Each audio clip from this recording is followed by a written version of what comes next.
జ్ఞానం ప్రజాస్వామ్యం కావాలి. దాని కొనసాగింపు యొక్క విస్తృత మనిషే డాక్టర్ అంబేద్కర్.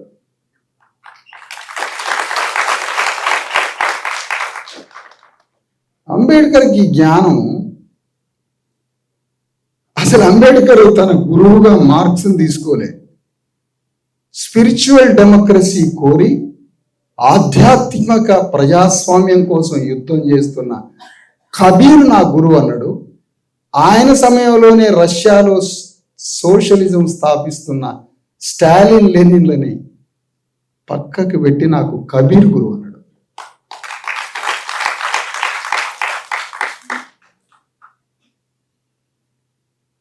అంటే ఒక వ్యక్తిత్వ నిర్మాణం జరగడం మనిషికి. ఒక వ్యక్తిత్వ నిర్మాణం కూడా జరుగుతుందా?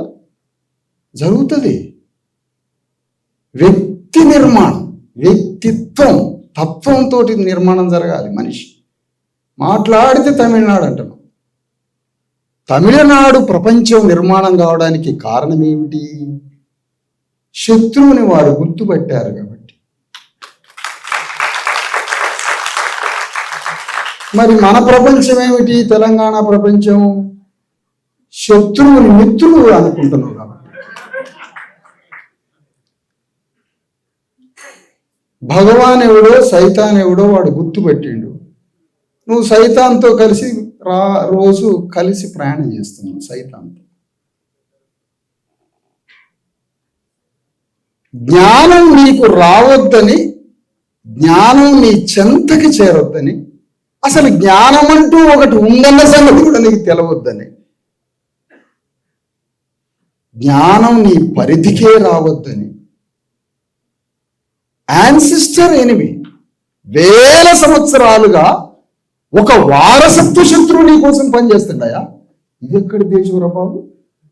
నాకు జ్ఞానం రావద్దని, మనకి జ్ఞానం రావద్దని ఒక వారసత్వ శత్రువు అట ఎంట పడుతుండట. ఈ తరానికి ఒకటట, మనం చనిపోయినాక మన బిడ్డలకు కూడా మళ్ళీ వచ్చేస్తుంది. ఎందుకు?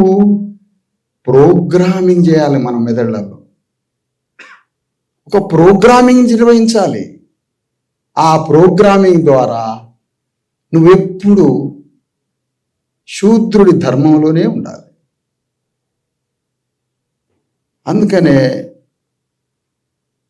అంత ప్రతి తరానికి ప్రతి శూద్రుడి బాడీ దగ్గర కాసుకొని అగ్రవర్ణం వాడు ఉన్నాడు, తనకి సంబంధించిన ధర్మాన్ని ప్రోగ్రాం చెప్పాలని. అందుకనే హిడ్మాకి అంబేద్కర్ తెలియక చనిపోయాడు. హిడ్మాకి అంబేద్కర్ తెలిస్తే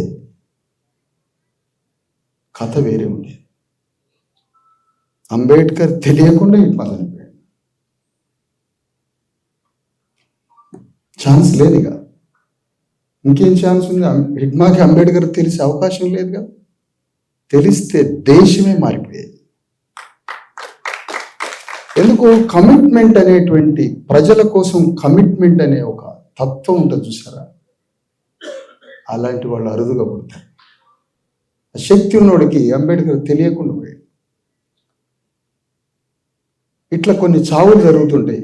ఈ చావుల గురించి మళ్ళీ మనం ఎంతో ఆలోచించాల్సినంత మనాది పడే చావు.